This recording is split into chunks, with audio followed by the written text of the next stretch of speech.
কবিতাটোৰ শিৰোনাম হৈছে জুবিন দা।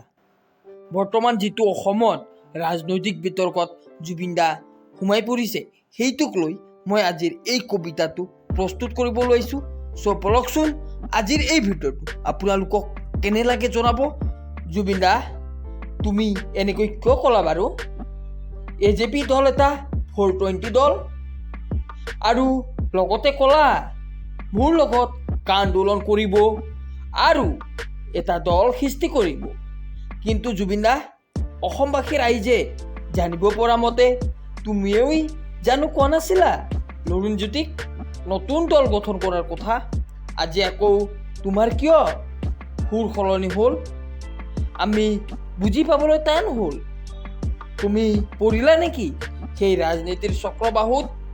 তুমি পৰিলা নেকি চৰকাৰৰ শলঠেকত?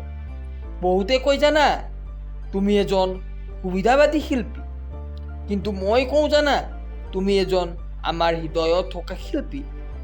কিন্তু জানা, তুমি যদি এনেধৰণৰ ৰাজনৈতিক কথা কৈ ফুৰিলে আমিও ক'বলৈ বাধ্য হওঁ জানা তুমি এজন সুবিধাবাদী শিল্পী বুলি। তোমাক আমি শিল্পী হিচাপেই বহুত ভাল পাওঁ জানা।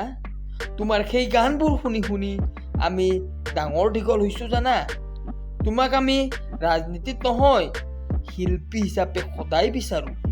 তুমি এজন শিল্পী হিচাপে আমাৰ হৃদয়ত সদায় থাকিবা, কিন্তু ৰাজনীতিত নহয়। ধন্যবাদ।